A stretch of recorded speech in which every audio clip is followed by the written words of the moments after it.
நான் படத்தை பற்றி பேசுகிறேன். அதுக்கு முன்னாடி இந்த விஷயத்தை நான் சொல்லணும்னு ஆசைப்பட்றேன்.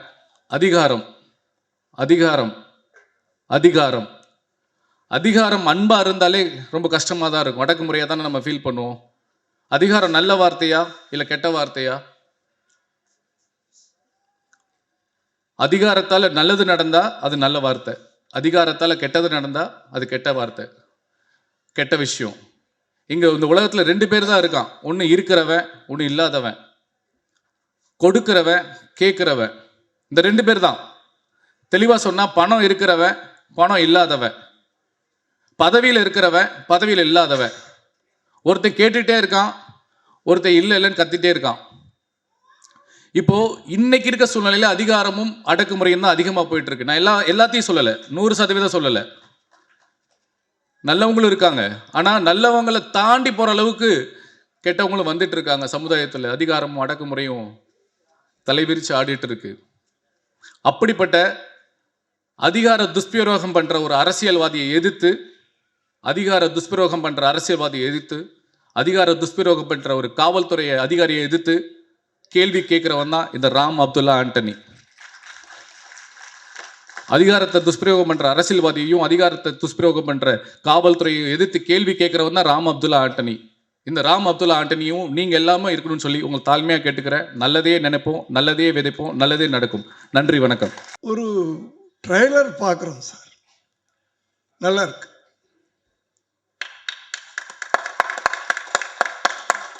நல்லா இருக்குன்னு எல்லாரும் சொல்லுவாங்க. ஆனால் அந்த ட்ரெய்லரை பார்த்த உடனே யாருப்பா டைரக்டர்? முதல்ல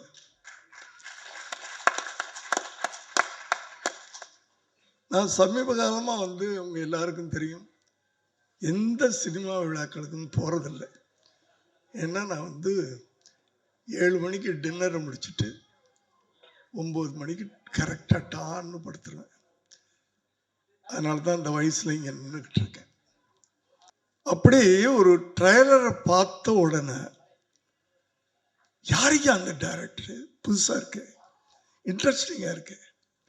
இந்த ட்ரெய்லரை பார்த்த உடனே படம் பார்க்கணுன்னு, அதுக்கு தான் ட்ரெய்லரே பண்ணுறோம். நம்ம ட்ரெய்லர் எதுக்கு பண்ணுறோம்னா, அந்த ட்ரெய்லரை பார்த்தா அந்த படத்தை பார்க்கணுன்னு நமக்கு ஒரு உள்ளுணர்வு நம்மளை தூண்டணும். அதான் ட்ரெய்லர். சும்மா அந்த 1.5 நிமிஷம் இதே பார்த்தா நல்லா இருக்கு அப்படின்னு போகிறது ட்ரெய்லர் இல்லை. முதல்ல அந்த ட்ரெய்லரை பார்க்குற ஒவ்வொருத்தரும் அந்த படத்தை பார்க்கணுன்னு விரும்புவாங்க. அதற்கு முதல்ல இயக்குனருக்கு என்னுடைய வாழ்த்துக்கள். ஏன்னா ஒரு ஒரு ஒரு ட்ரெய்லர் இந்த அளவுக்கு வந்திருக்கு அப்படின்னு சொன்னால், அதுக்குள்ளே இருக்க கண்டென்ட், அந்த கதைக்குள்ளே இருக்க கண்டென்ட்டு அவ்வளோ நல்லா இருக்குன்னு நமக்கு தோணுது. அந்த கண்டென்ட்டு தான் அந்த. இல்லைன்னா சில படங்களுக்கு ட்ரெய்லர் எப்படி பண்ணுறதுன்னே தெரியாது. ஏன்னா அப்படி படங்களும் அப்படி தான் இருக்கும். ஒவ்வொருத்தரையும் நான் கேட்டேன், யார் கேமராமேன்? ஏன்னா அந்த ட்ரெய்லர் நம்மளை கேட்க வைக்குது. யார் கேமராமேன்? யார் எடிட்டர்? யார் மியூசிக் டைரக்டர்? நம்மளை நேற்றுக்கிட்ட கூப்பிட்டாங்க, நான் ஒத்துக்கிட்டு வந்திருக்கேன். அதுதான் அந்த ட்ரெய்லருடைய அந்த அந்த அந்த கண்டென்ட்டுடைய அந்த கதையின் கருன்னு சொல்கிறோம்ல, அந்த நேரேஷன் கொடுத்துருக்காங்க. அதில் எப்படி அந்த மர்டர் பண்ணுறாங்க அப்படின்ட்டு ஒரு நேரேஷன் கொடுத்துருக்காங்கல்ல, அதே இன்ட்ரெஸ்டிங்காக இருந்துச்சு. ஏன்னா போஸ்ட்மார்ட்டம் பண்ணால் கூட கண்டுபிடிக்கக்கூடாதான் எப்படி நடந்துச்சுன்னு. அதை நான் கதையை சொல்லிட்டு பார்த்தேன். நீங்களே சொல்லிட்டீங்க, நான் சொல்ல, உங்கள் நேரேஷனில் சொல்லிட்டீங்க நீங்கள். பட் அது இன்ட்ரெஸ்டிங்காக இருந்துச்சு. சொன்னது தப்பு இல்லை, சில நேரத்தில் தப்பாயிடும். ஆனால் இதில் நீங்கள் சொன்னது இன்ட்ரெஸ்டிங்காக இருந்துச்சு உண்மையிலேயே. அப்போ எப்படி இவனுங்க பண்ணியிருப்பானுங்க, அந்த கியூரியாசிட்டி, அது அந்த ட்ரெய்லரில் இருந்துச்சு. அதுக்கு ஒரு சேலஞ்ச். இன்ஸ்பெக்டர்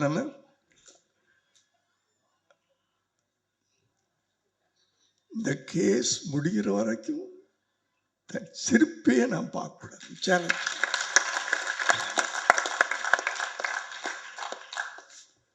அவர் இப்படியாப்பட்ட டேஞ்சரோட 3 பசங்க மோதுறானுங்க. இதுதான் கதை. கரெக்டா?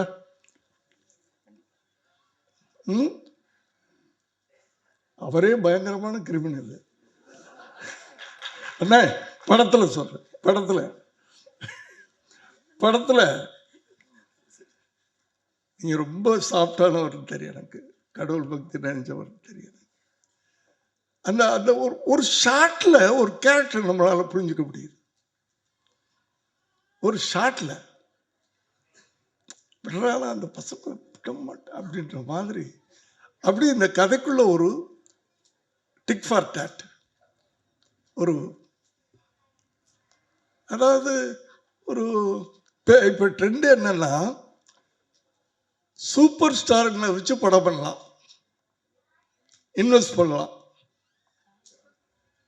எப்படியாவது அந்த போட்ட படத்தை எடுத்துடலாம், ப்ரொடியூசர் சேஃப் ஆயிடுவார்.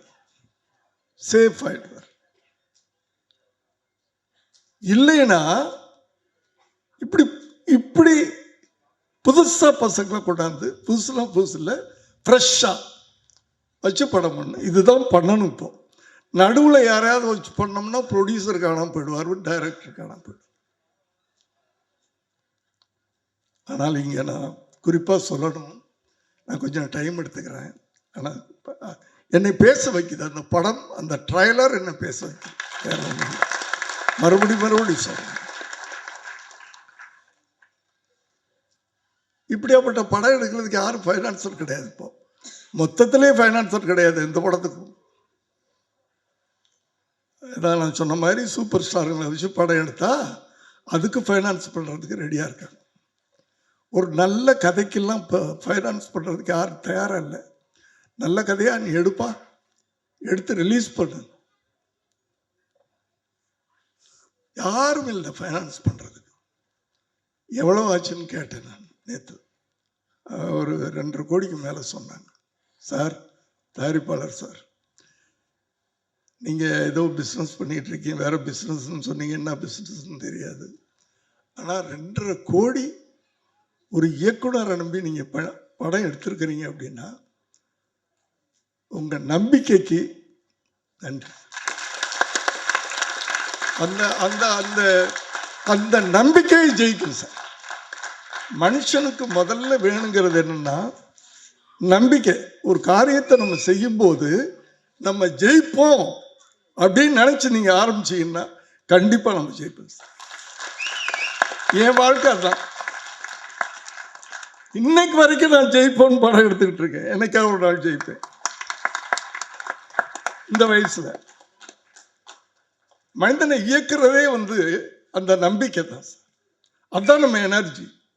ஏஜ்லாம் அப்புறம், எக்ஸ்பீரியன்ஸ்லாம் அப்புறம், அறிவுலாம் அப்புறம், திறமையெல்லாம் அப்புறம், நம்பிக்கை உள்ளவன் தான் ஜெயிப்பான் சார். சாதாரண விஷயம் இல்லை சார். நீங்க ஒரு இவ்வளவு இன்வெஸ்ட் பண்ணியிருக்கிறீங்கன்றது இன்னைக்கு இப்படியாப்பட்ட ஒரு ப்ரொடியூசர் கிடைச்சிருக்காருப்பா.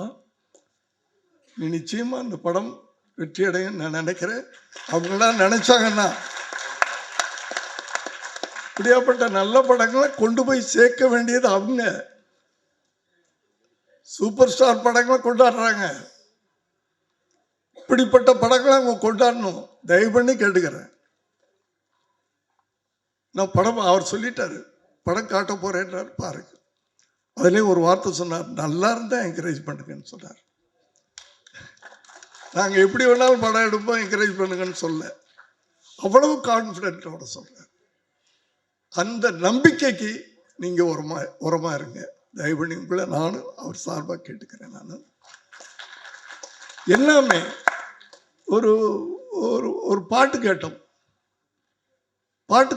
நல்லா இருக்கு அப்படின்னு சொல்லாம நம்ம கால் தாளம் போடுறது உட்கார்ந்துருக்கும் போது, ஒரு பாட்டு கேட்கும்போது நம்ம தாளம் போட வைக்கிறார். இதே உணர்வு தானே படம் பார்க்குற போது அவனுக்கு இருக்கும். அதனால் எல்லாருமே உழைச்சிருக்கிறீங்க. இந்த பசங்க, குட்டி பசங்க, ஐயோ ஏய் எப்படி வாழ்த்துறதுன்னு தெரியல. நல்லா யூஸ் பண்ணியிருக்காரு அவங்கள.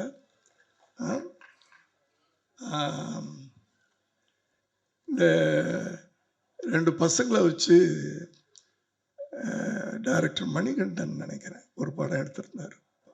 ஒரு ஏழை தாய், காக்காப்பட்டி.